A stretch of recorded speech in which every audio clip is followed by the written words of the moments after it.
Good morning. Namaste. The divinity within me salutes the divinity within you and connects with same. Welcome to Second Saturday Satsang, where together we Zoom. We're talking today about how to pray, and we're taking our lesson from the New Testament when Jesus' disciples asked him how to pray. He taught them the Lord's Prayer, and we're going to take that structure and look at it and talk about how to pray, and not only how to pray but why to pray. I don't know if any of you have listened to the meditation for this month. This meditation goes through this prayer as well, and my personal meaning of the Lord's Prayer that it has come to mean to me. But I also since then have looked on the internet, and I looked at what Emmett Fox, who was the person who started the New Thought movement in the churches, he called this the most important Christian document that there was. He exegeted it as I did. And so I'm going to kind of go through that with you because I think it's so beautiful and meaningful. I'm going to say the prayer first, and then I'm going to go back through it. And the reason is, as I say this prayer to myself, which I do every day now, as I say this prayer to myself, all of this richness comes in that was not there when I was a child repeating this prayer rotely, which anybody in the Christian tradition knows this prayer. If you're not in the Christian tradition, that's okay too. It is for everyone, obviously. Our Father, which art in heaven, hallowed be thy name. Thy kingdom come, thy will be done, on earth as it is in heaven. Give us this day our daily bread, and forgive us our trespasses, as we forgive others who trespass against us. Lead us not into temptation, but deliver us from evil. For thine is the kingdom and the power and the glory forever. Amen. That last part was added, I think, later on. I don't believe it was in Jesus' original instruction, that power and the glory part, but it has become so much a part of our understanding of the prayer that I want to talk with it. And now I want to say that usually I have a candle and I worship. I do the divinity within you, and I worship, and I don't have a candle. I'm in a hotel room, which does not allow candles, so I'm in a hotel room. But I want to just again take a moment and connect the divinity within me to the divinity within you. The part of you that knows and sees and believes and loves divinely.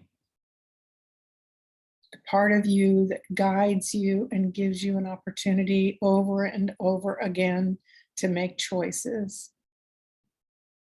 And the choices that we make while we seem to be trapped in the third dimension of time, those choices we make bring us closer and closer and closer to the divine purpose that God had for us. So I worship that part of you, the part of me that knows. I hold your hand on the light planes as we sit in a circle holding hands. And those parts of us that know worship each other and worship the divine in this moment. Om Namah Shivaya, Shivaya, Shiva. Om Namah Shivaya, Shivaya, Shiva. Om Namah Shivaya, Shivaya, Shiva. Om Namah Shivaya, Shivaya, Shiva. Om Namah Shivaya, Shivaya, Shiva. Om Namah Shivaya, Shivaya, Shiva. Om Namah Shivaya, Shivaya, Shiva. Satgarnath Maharaj Ki Jai.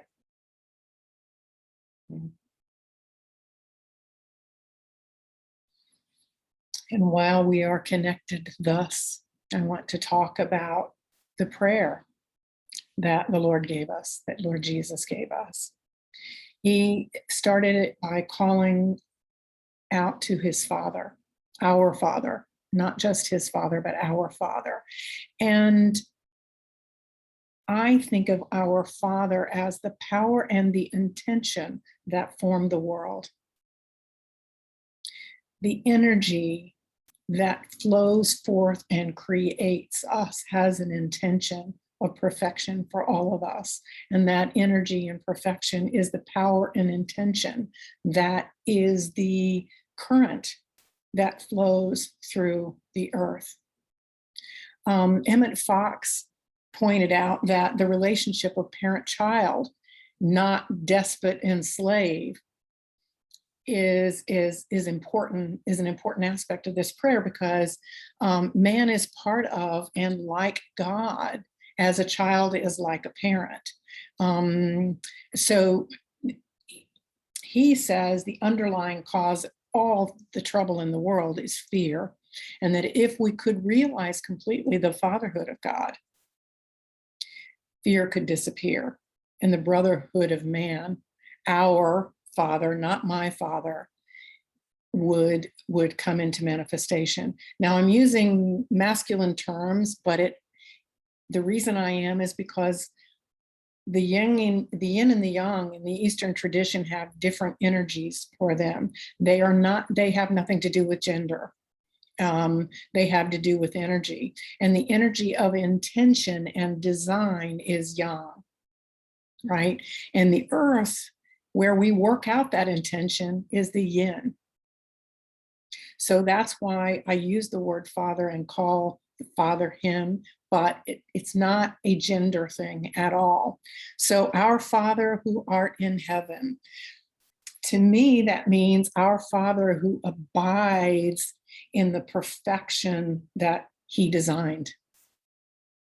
He abides in the perfect design. God is cause and earth is manifestation. And we have to be careful not to confuse the two of these. Heaven is the term for the presence of God. It's the realm of pure archetype of God, right? So man's destiny is the expression, earth's destiny is the expression of God, and that perfection that God intended in the beginning, right? So the next thing is hallowed be thy name. Now for me, what I think of when I say hallowed be thy name, I think of communion with the divine. How sweet is that connection? You know, when I close my eyes and connect, it brings tears to my eyes. How sweet, hallowed, healed, complete, holy. How hallowed is that connection that I feel with God. Thy kingdom come, thy will be done. And again, my deep meaning to that is, may God's perfect design for us, which is the perfect design that we are learning to manifest on earth, we're working that out.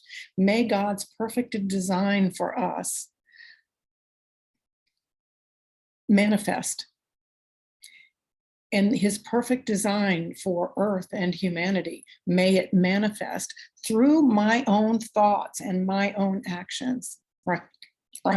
In other words, may earth learn to reflect the mind of God, who dwells in perfection, the perfection of his own design.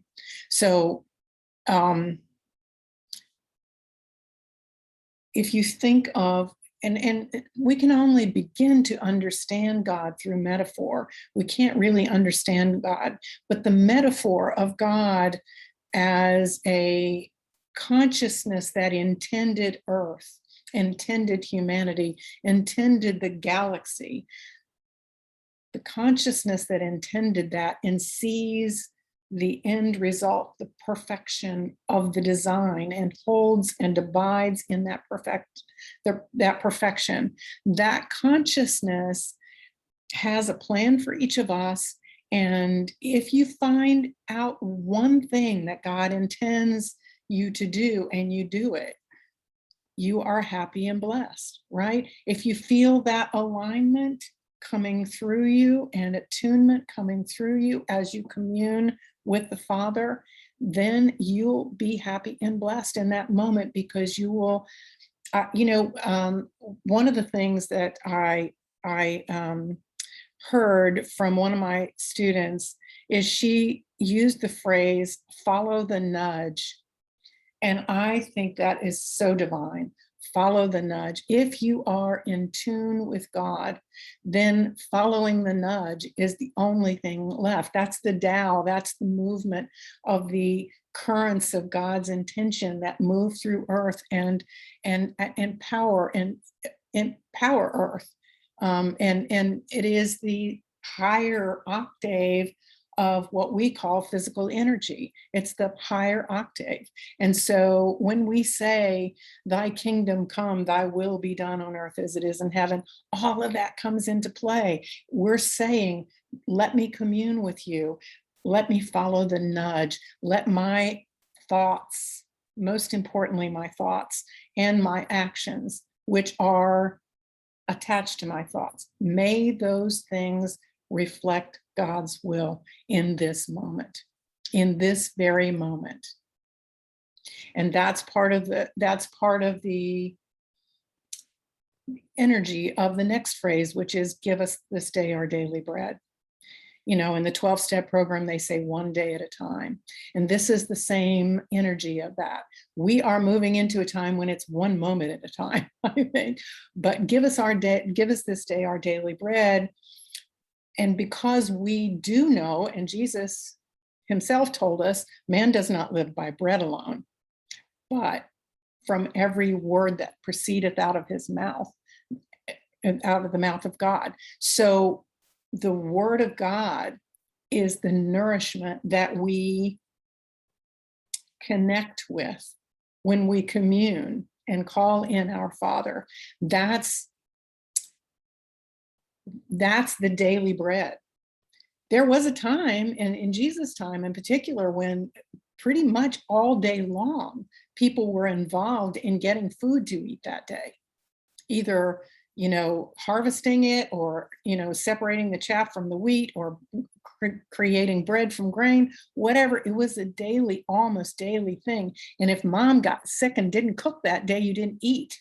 If dad got sick and didn't harvest that day, you didn't eat. So give us this day our daily bread was very potent. Most of us don't have to worry about that.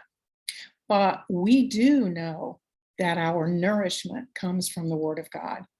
And the Word of God, the Logos, means the intention of God, the kingdom of heaven, the perfection in which God resides. So, Emmett Fox says that bread means all the things that man requires for a happy life. And we have to claim that by recognizing God as the source. And daily bread is indeed daily renewal. All right. So forgive us our trespasses as we forgive those who trespass against us. For me, what I feel in my spirit as I say those words is, remind me, God, when I become unconscious. Because I will always be in the will of God when I am conscious and present and aligned. Remind me when I become unconscious. Please remind me. And when others act unconsciously around me, may I have the gift of being able to glimpse the perfection in them that the Creator implanted. So the prayer that we did in the beginning, where we were all connecting with that part of us that is perfect and divine, remind me in that moment to see that perfection in them, not their actions, but the perfection in them. So, and Emmett Fox says that forgiveness of sin is the business of life, because forgiveness brings us back in alignment with God.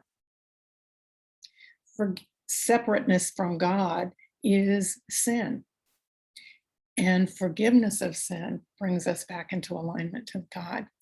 And then he says, lead us not into temptation. And this has kind of been a bit troublesome phrase for some people. It's like, why would God lead us into temptation? But for me, that's where the word nudge comes in. And like I said, I love, my student said, follow the nudge. And I'm like, oh, that is so, so divine. Nudge us ever toward increased consciousness and connection to the will of God, to the divine will. Don't allow us to get ahead of ourselves. Bring us only those challenges we are advanced enough to overcome. Lead us not into temptation. Don't let us get ahead of ourselves. Nudge us toward consciousness. Remind us to be conscious, and deliver us from evil, so that we may not stray from love's benevolent plan. So the last phrase then is, for thine is the kingdom and the power and the glory forever. As I mentioned earlier, that was added later. I don't think that was part of Jesus' original prayer, but it is a beautiful closing to this prayer. The Creator's design holds the vision and holds the power to create that vision. And it's beautiful and glorious in its manifestation. When we do anything, if we hold the thought that God is working through us in this moment, if we're conscious and aligned and willing and surrendered, God is working through us. If we hold that thought, divine intelligence is working through me now. That is the most beautiful thing we can do. It's the only thing we do. Control is an illusion. We think we're in control, and we spend most of our day trying to control our environment in some way, making sure that we have food, making sure that we have shelter, making sure that people like us, making sure. And in an instant, some of that can change. In an instant, it can change. We can do all those things and it's fine, but control is an illusion. The divine intention of the Creator has been unfolding over the millennia. And of course, we know that divine time, I should say, is different from earthly time. In God's time, in divine time, the machinations of earthly travail are just a twinkle. All these millennia are just a twinkle as we work out our salvation. But divine consciousness is eternal and timeless and perfect and destined.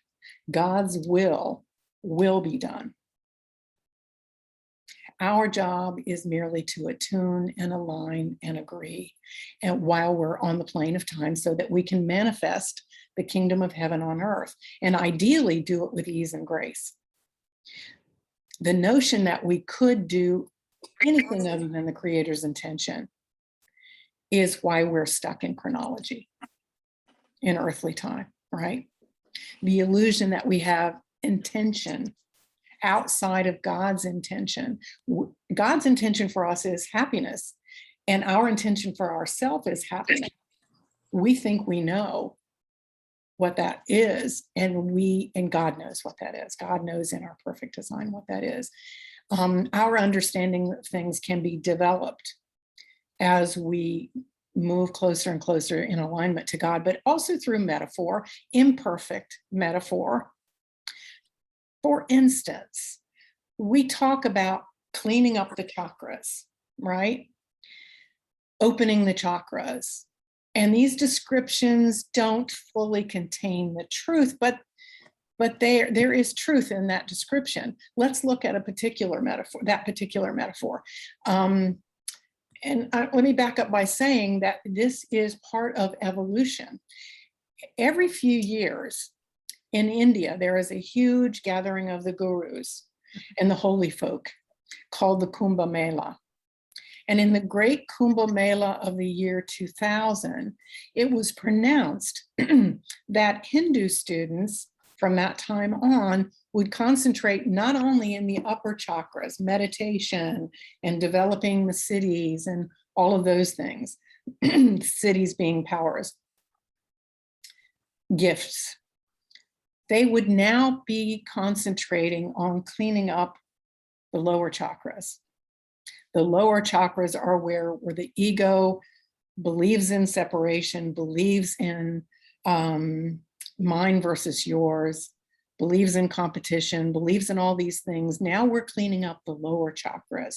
That's the most important thing we can do. We have, for millennia, the holy men and women have been meditating in the Himalayas for 24/7 and really developing their upper chakras, developing their upper chakras, developing their upper chakras. And that frequency that they developed was probably the reason why the earth hasn't destroyed itself yet.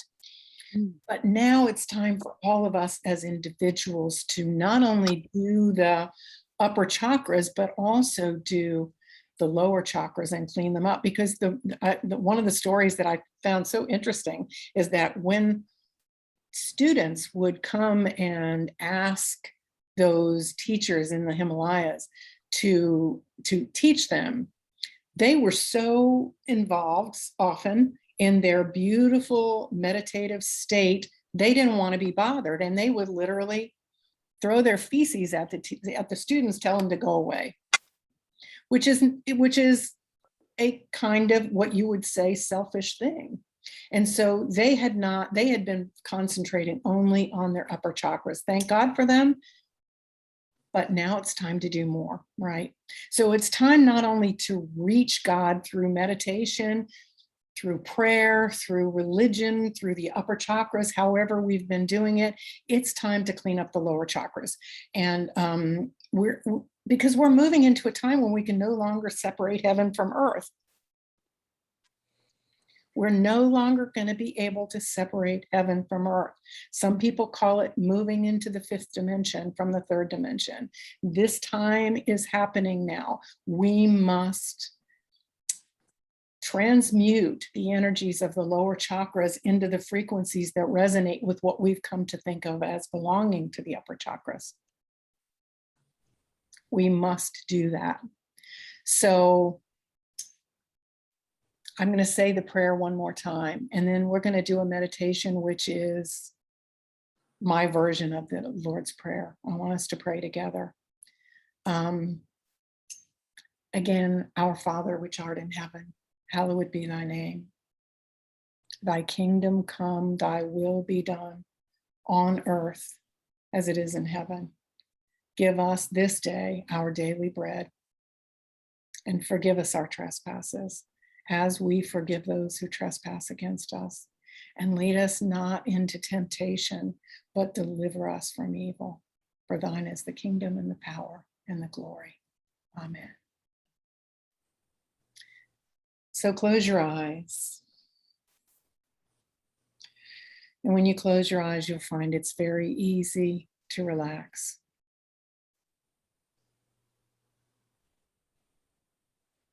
You are relaxing into the divine will of our Creator.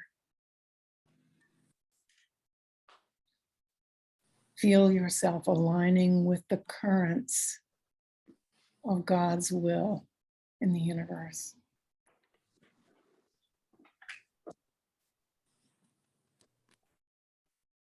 Relaxing into the design of your Creator for you, the beautiful, beneficent, loving will of God.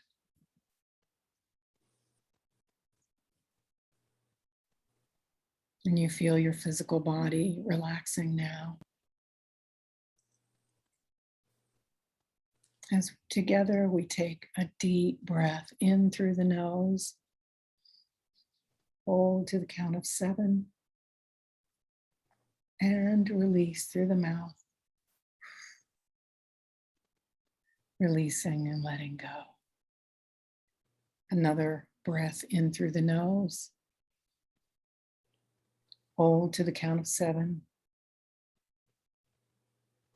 and release through the mouth. Nestling into the beautiful will of God for your life. Take a third breath in through the nose. Hold to the count of 7 and release, release, release any resistance, all resistance. It is beautiful to float in the Tao. And we relax even further now as your divine matrix, your blueprint, lines up with the etheric matrix of your body.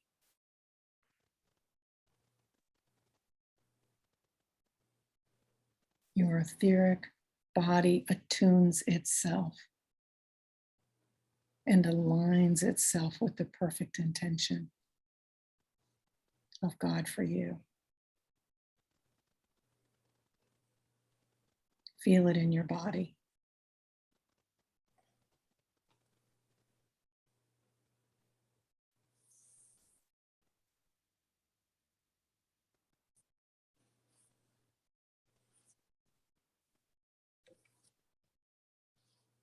And from this beautiful attuned place, we pray, O thou power and intention who formed the world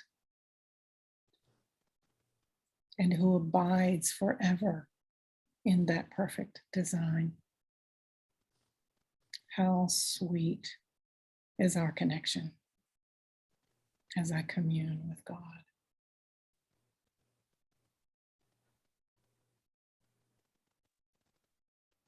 May your perfect design for me, which is the perfect design I'm learning to manifest on earth.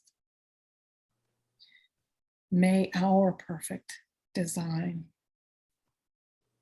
and your perfect intention be carried out on earth through my thoughts and actions as it is in your intention. May the very earth learn to reflect the mind of God.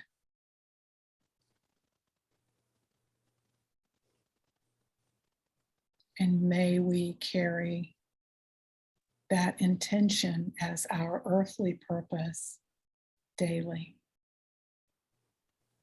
as we each do our part.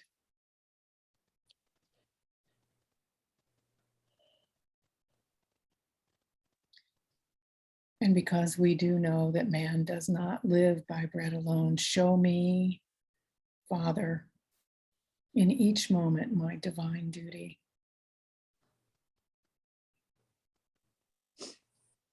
Each day make visible to me each succeeding flagstone in the path toward God. Remind me when I become unconscious. And when others become unconscious and act unconsciously, help me to see the perfection that the Creator implanted within them.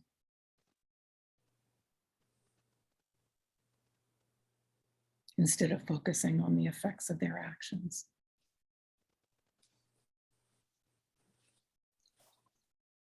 And Creator, nudge us ever toward consciousness and connection to the divine will of God.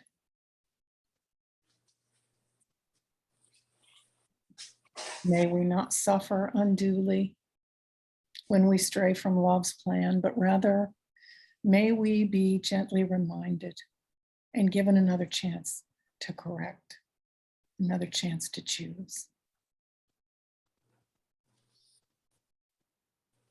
For we know that you forever hold the design of heaven in infinite mind, and you wield the power to create heaven, and you contain the beauty and the glory of manifestation. And so it is. So it is. Now you can wiggle your fingers and toes and take a deep cleansing breath.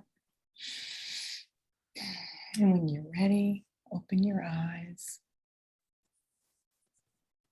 And bring yourself gently back. And carry with you this intention of alignment and attunement and consciousness, turning back again and again and again toward God's will, toward the design that is ours. And ask for help when you need it. Ask for help because Spirit wants to help you. Ask for help in reminding you. Ask for help in seeing clearly. And in every moment, may your consciousness reach toward the design God holds for you.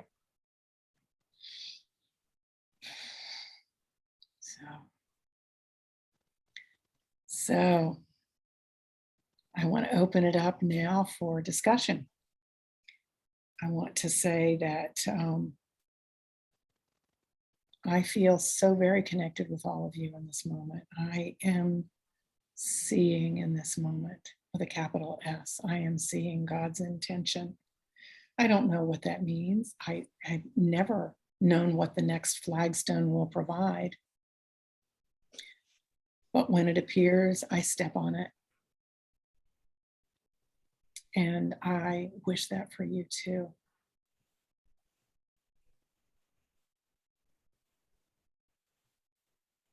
Indira, Yes.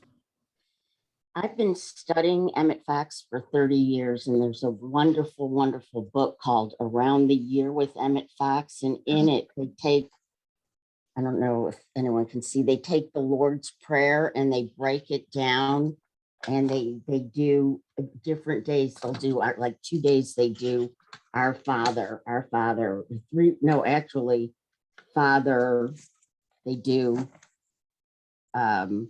4 days, and then which art in heaven, hallowed be thy name, and they do, and they break it all down. And something interesting, our daily bread, the giver of bread, claiming our daily bread, forgive us our trespasses. Something I learned, that when I say that prayer, I have to be careful, because he says, when you say forgive us our trespasses as we forgive those who trespass against us, I'm telling God to forgive me in the same manner I forgive other people. Yes. And if I'm not being very forgiving of other people, I'm asking God not to forgive me. And then, all the stuff about forgiveness, demonstrating forgiveness, freedom from forgiveness, and to lead us not into temptation. I wanted to read a short paragraph about that, about what Emmett says he's talking about. I thought it was very interesting. He said, the more you pray, the more sensitive you become, and the more powerful are your prayers. But you also become susceptible to forms of temptation that simply do not beset those at an earlier stage. Subtle and powerful temptations await. Temptations to work for self-glory, for personal distinction, temptation to personal preferences other than perfect impartiality. Beyond all other temptations, the deadly sin of spiritual pride. Many who have surmounted all other testings have lapsed into self-righteousness that has fallen like a curtain of steel between them and God. So he's not like talking about like drugs and all that, because, sometimes I'll pray, God, please help me to glorify you and not use you to glorify me. Wow. That is so beautiful. I'm going to have to look at that book because, I think I mentioned in the meditation, I don't know how many of you listened to the meditation, I mentioned that my father, who was known for his poetic prayers and free form, poetic, elegant prayers, in his final days, he was repeating the Lord's Prayer over and over. And I have since started doing that too. And when I do, all of this resonance and meaning and beauty comes through to me. And so the Lord's Prayer has become so precious to me. Whereas when I was a kid, I said it rotely and I thought, oh, this is a good thing. I need to remember to forgive as I'm forgiven and all that stuff. But I love this prayer now. And the more resonance and depth and profundity of the prayer, the better. This book is, of any book I've ever read, this book has had the most effect on me. Wow. Around the year with Emmett Fox. It's right in line with everything we do. And he has different series on different things. He talks about God and 7 aspects of God. And it's just a page a day. You just read, it's like a daily meditation book. I have to get that. So anybody that's interested, you can order it on the Amazon. I thought what he said too was interesting vis-a-vis what we were talking about in the Kumbh Mela, where we're now being asked to clean up our lower chakras, or Samyama calls it processing our issues, where we learn to go in and, unearth the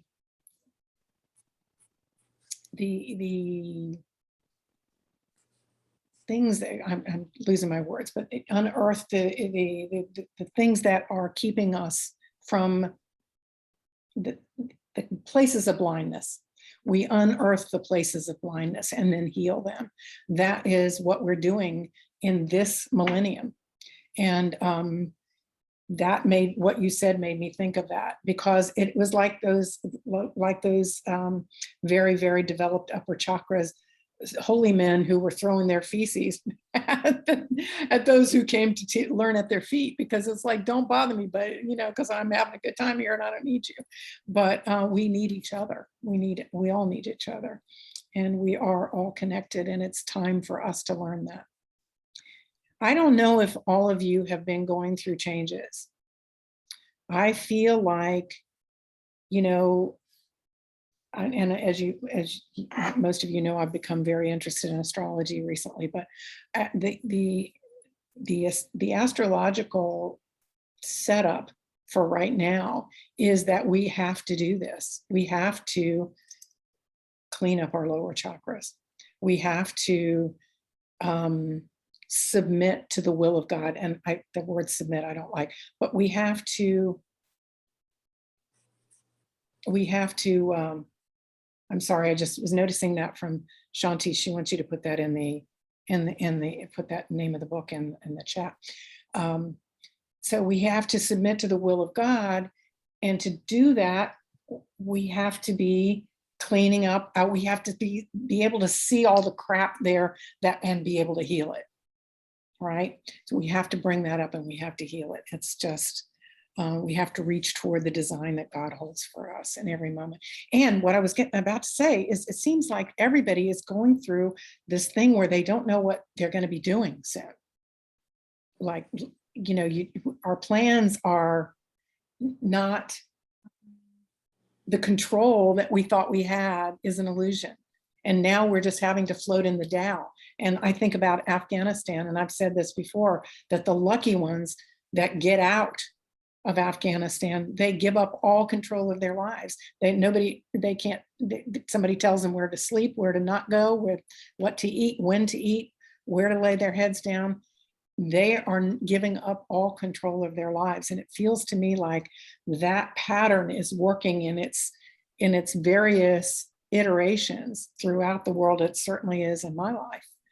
So I'd be anxious to hear what other people have to say. Vishpala, yeah. Good morning, everyone. This Lord's Prayer has been very powerful in my life, especially when I was younger. My parents had an evening prayer where we prayed for everyone in our family and then ended it with the Lord's Prayer. So I said it every single night before I went to bed for decades. And I think I stopped after college or something like that. But I was recently at my dad's and I slept over his house to help him, and he's 90. And I'm sleeping on the couch in the next room from where he's at. And before he goes to bed, he says out loud a similar prayer, but he's blessing all the children instead of, everybody else, and then ends with the Lord's Prayer. And he was just talking to God. It was just so clear to me that his communication, and I do believe that when you hit in your 80s and 90s, that it's just a different way of communing and being and speaking and everything like that. So I've been learning a lot from my dad through just viewing how he lives his life.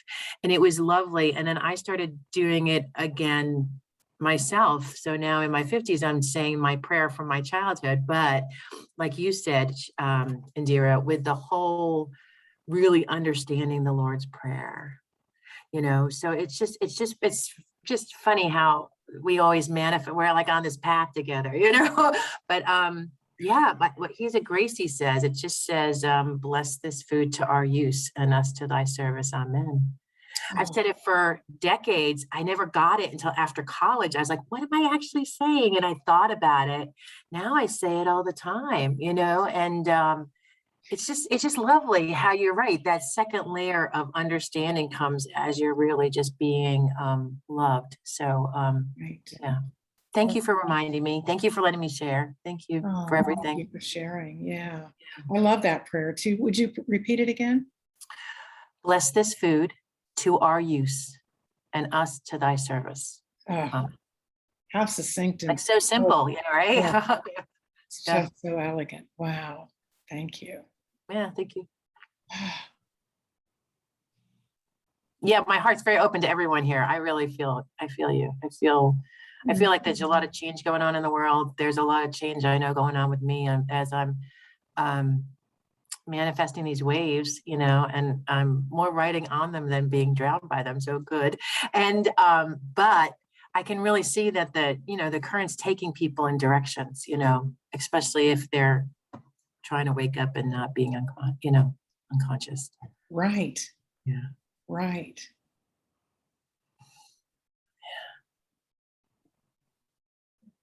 Movement. It's just a time for movement. So true. Yeah.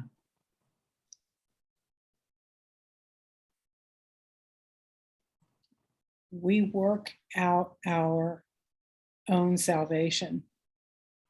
As I think St. Paul said, we work out our own salvation, and we do it through choice.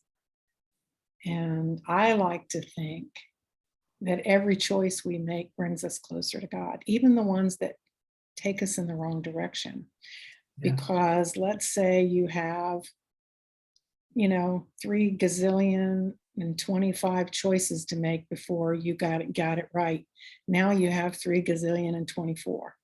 Now you have 3 gazillion and 23. So you're constantly working, even when you're going backwards, you're finding consequences that you don't like, and you're moving along the timeline toward God. And I think this time we're living in is so,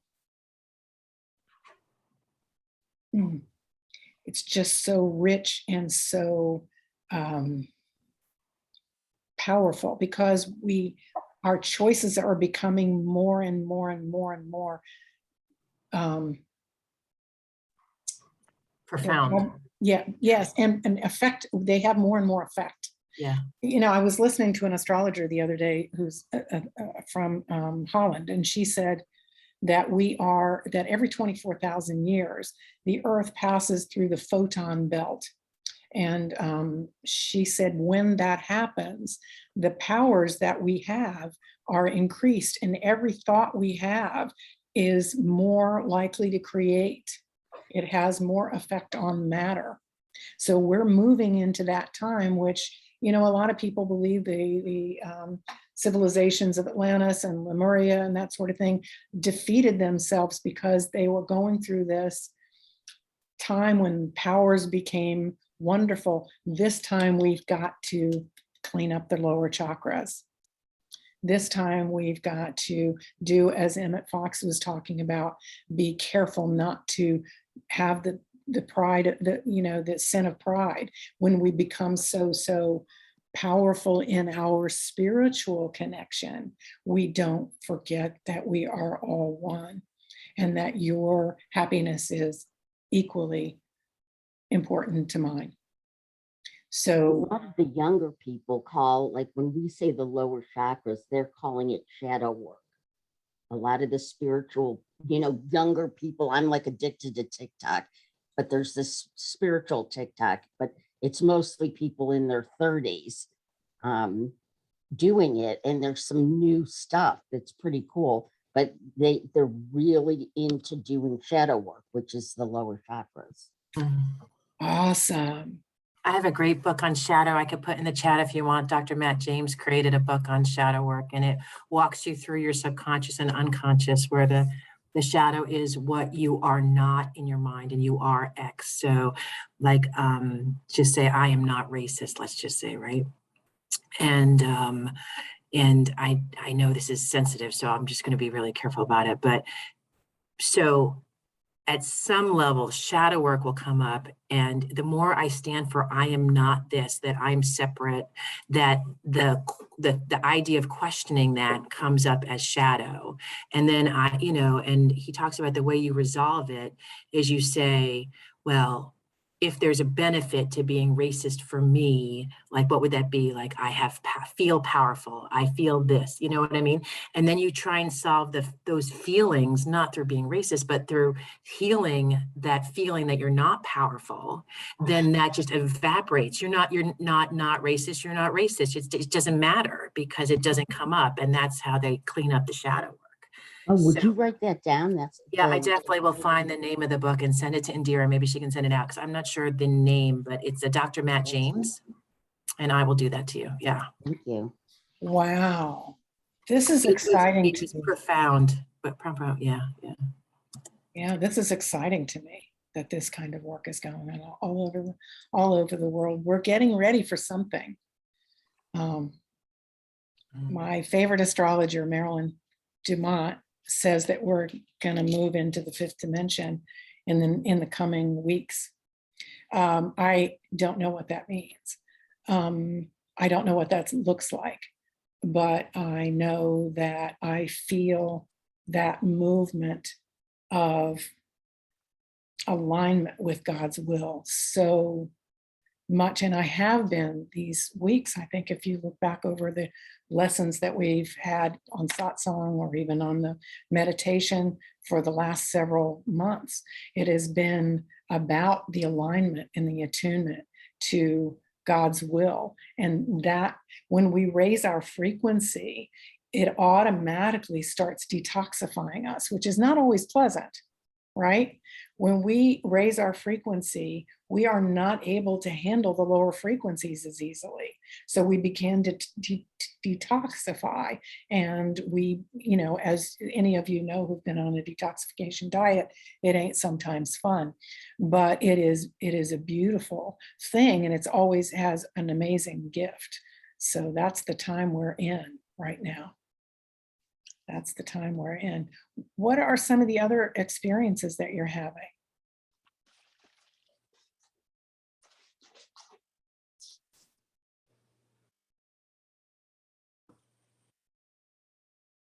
Anybody? Can you guys hear me? Yes. I just want to say hi. It's Chandra Devi. Hi, Chandra Devi. And I couldn't wait to get on this Zoom. I was a little bit late because I was up the driveway. It's a dirt driveway up in the Adirondacks. It's beautiful here. I am beyond, I think, what I can handle as a human being at this point. I know we're all going through a ton and I've done my work. I'm not trying to be like, I get to go past to right now to the Himalayas and I'm ready to check out. I don't mean that because I tried to do that a couple times for real. And I had to call Samyama at 3 a.m. And she said, when there's an emergency, call Radha, and Radha helped me through it. And the only people I had at that moment in time, once again, it's beyond the dark night of the soul. It's beyond that. And I tell you, I keep going through it. And I don't know if these are actual, like it's like a combination of, I feel like I'm going through time, like a Back to the Future type thingamajigs, like that show. Like, I feel like because I'm the youngest of 8, and my dad built this house with his bare hands, his blood, sweat, and tears, and he gave it to all of us. So there's a tremendous amount of emotion here. And no one in our family right now is really getting along that great. Like, we really do love each other. We love each other. Bottom line is we absolutely love each other. But we are, I just want to put it out there. We're like Norwegian / hard-headed /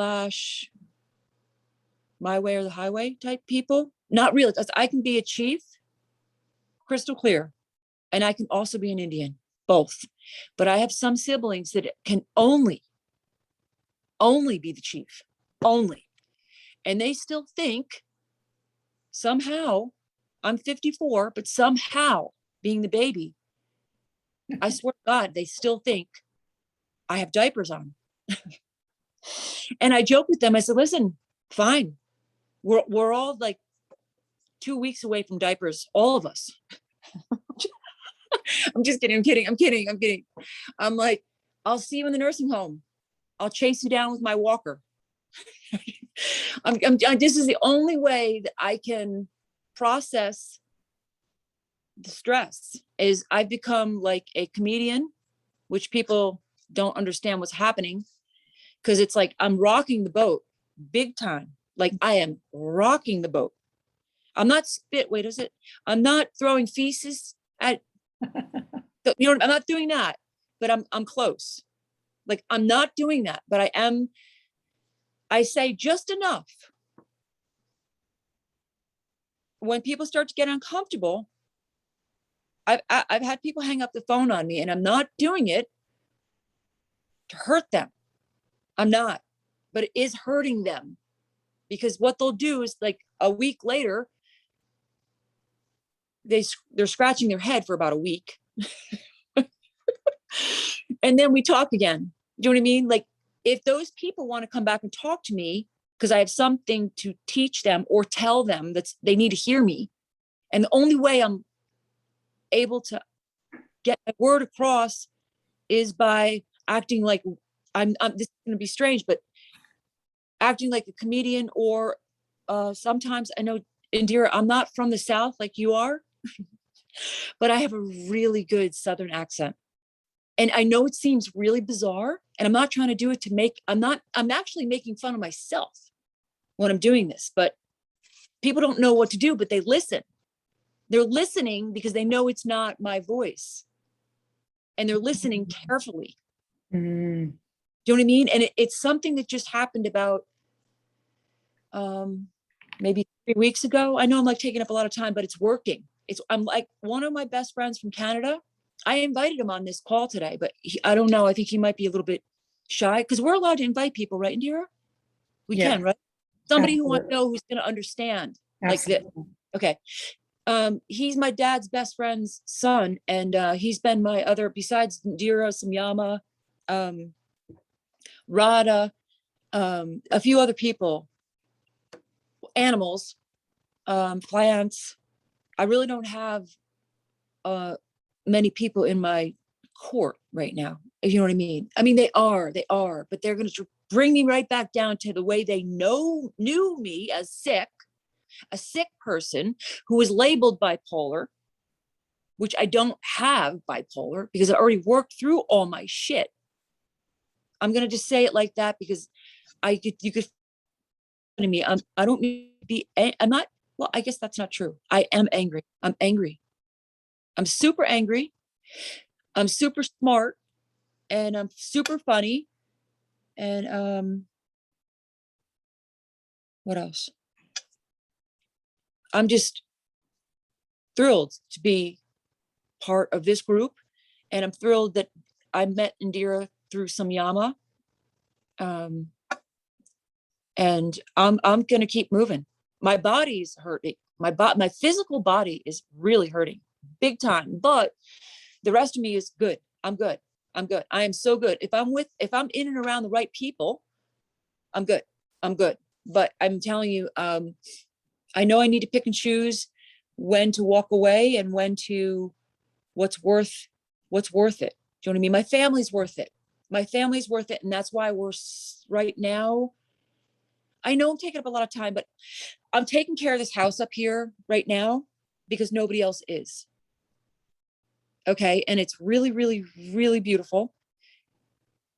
And if no one's in here, it's just like when you have a garden, if you don't maintain that garden, it gets out of control. So this house is getting out of control. And a lot of family members don't want to keep this place because they moved on. They're down with their grandchildren in Virginia. They don't want anything to do with this place anymore. And it's obvious that a lot of us do. And the ones who are in charge of the money, my mother gave my eldest brother, who's the one I don't even want to say the word because it's so not. Well, we really don't have to have the stories that go with all this. I think what we're hearing is that your energy is very in a different place than some people in your family. And that's a very difficult thing.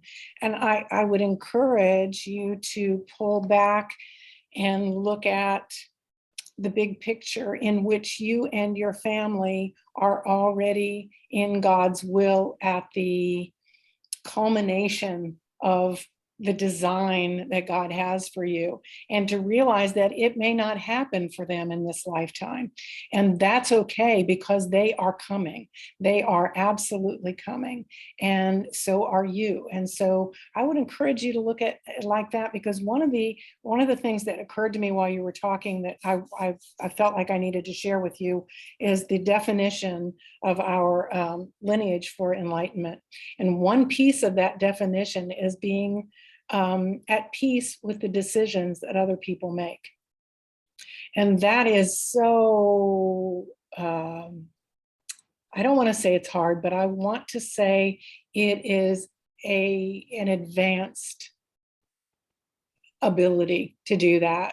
And it takes surrender, because everything in our ego self, our personality self, our cultural self cries out to save the people that we love.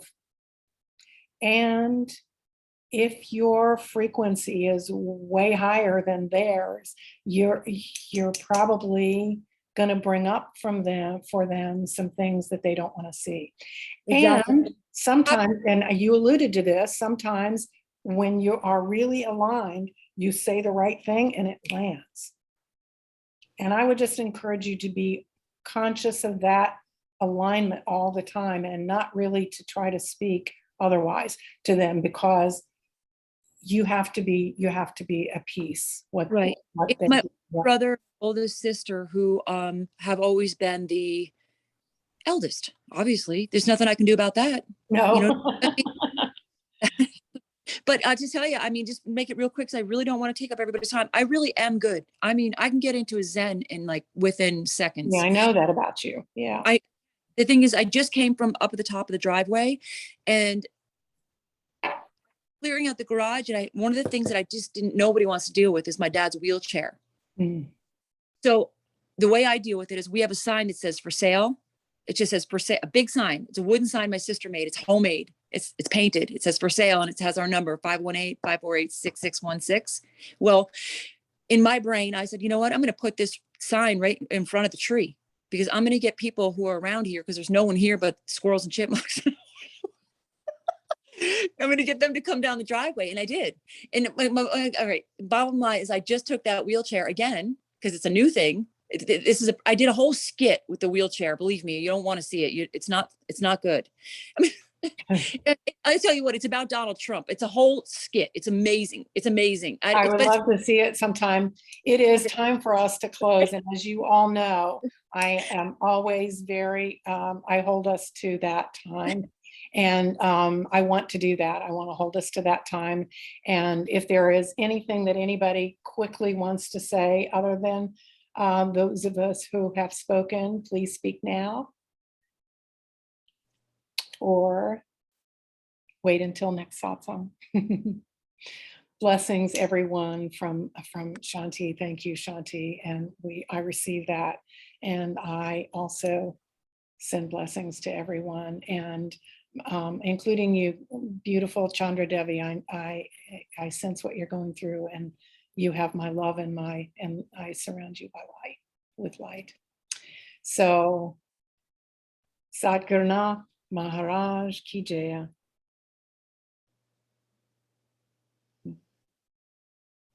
We're going to end